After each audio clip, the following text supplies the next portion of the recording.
All right, we're going to continue the notes from yesterday. Yesterday we did arc length, which was not the full circumference, it was a portion of the circumference, right? The outside portion. Today, our focus is going to be something similar, but instead of doing circumference, we're going to be finding areas, but not the full area of the circle, just a portion of the circle. So, because circumference uses the formula 2 pi r, then my arc length use the formula 2 pi r times theta over 360, right? Is first find the full circumference and then find what fraction you're using. Well, for us, it's going to be very similar. Remember that the area of a circle is equal to pi r squared. So if I want to find the area of the sector, right? This is actually the area. It's not this portion anymore. Now it's the inside portion.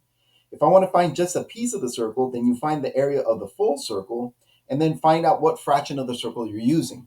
So my 2 pi r, this guy, ended up changing to a pi r squared because I'm not talking about the distance around the circle. Now I'm talking about the area in the circle and what portion of the area. Okay, so same concept, just different application of it. So it says find the area of the sector for this following example. So basically what I'm going to do, I want to find the area of this shaded region right here. So essentially I'm going to find the area of the sector is equal to, what you do first is find the area of the full circle, that's pi r squared, and then you multiply it by the portion of the circle that you're going to be using. To find the portion of the circle, you go theta over 360. Okay, so then this becomes 3.14 times the radius. Well, my radius is 6 squared times my theta. My theta is 120 degrees out of 360. Me personally, I would probably do this part first. Just that 6 squared. That 6 squared becomes 36. And then this becomes 3.14 times 36 times 120 over 360. At this point, this is where I would put everything into my calculator, okay? So this is going to be 3.14 times 36 times parentheses 120 divided by 360. Close my parentheses, hit enter, and the answer I get is 37.68. Now, my units, because this is an area is two-dimensional, so this would be centimeters squared. That's because right here, that should have been 6 centimeters times 6 centimeters, which becomes 36 centimeters squared. That's where that squared is coming from, okay? And that's it. I mean, it's pretty basic. Like, there's really not much to it. Let's go over this one. It says, Mary is helping her family set up their Wi-Fi router. She adjusts the Wi-Fi antenna to cover the furthest room 10 feet away using her 7 dBi antenna. How much area does the Wi-Fi cover? So a couple of things on this. Your Wi-Fi coverage can be kind of like honed in. And it just depends how much you want it to spread, right? Like, do you want it to be focused in a certain direction? If you want it focused in a certain direction, then you can get a really long radius, but the coverage, like left and right, is not great. Or if you want it to be more centric, like, yeah, you can cover all around your router, but then, you know, your distance doesn't become as long because you have to focus all your areas all the way around, okay? So it depends on what the dBi is as to how far you want it to focus in a certain direction or not. Well, in this case, because I want to use the antenna that has 7 dBi, then that means I must be using this guy right here. It says she adjusts the Wi-Fi antenna to cover the furthest room 10 feet away using the 7 dBi antenna. How much area does the Wi-Fi cover? So if this is going to be 30 degrees, then I know this is the sector I'm going to be using.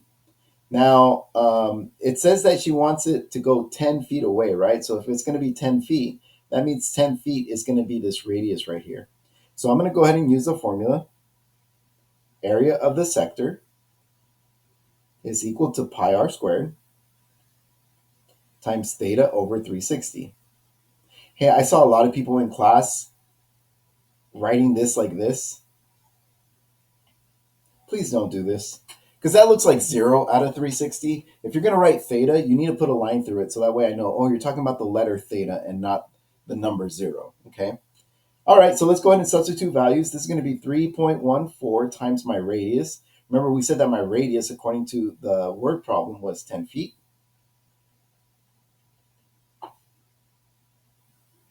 And I'm going to square it. My theta, because I want the 7 decibel antenna one, my theta is going to be 30 degrees out of 360. Remember what I said, we're going to do this part first. Let's go ahead and do that part first. 10 times 10, that's going to be 100. So I get, this is 3.14 times 100 feet squared times 30 over 360. That's because 10 feet times 10 feet, 10 times 10 is 100. And then feet times feet becomes feet squared. All right, we're going to take all that, plug it into our calculator. Let's see what we get. This is equal to 3.14 times 100 times, parentheses, 30 over 360. Hit enter. And I get this crazy decimal. This crazy decimal is 26.166666667. And yep, I'm not even going to comment on the 6-7. We're just going to move on. Hey, if I wanted to round it to the nearest hundredth, that would be 2 decimal places. So right now it's 26.16. This number is 16. If the next number is 5 or more, at 16 gets added by 1. Sure enough, it is 5 or more. So instead of 16, this number turns into a 17. So I say that this is around 26.17 feet squared. Now, it just kind of depends, and this question is kind of ambiguous. If what we just found is that it covers this area right here of 26.17 feet squared. However, this thing goes in 2 directions. So I would say that you need to take this and you need to double that coverage, because not only is it going to go 26.617 feet squared going this way, but it's also going to go 26.17 feet squared going this way. So we're going to double this number. So on my calculator, I'm going to go 26.17 times 2, and the answer I get is 52.34 feet squared. All right, guys, that's all the notes for today. If you have any questions, please feel free to ask.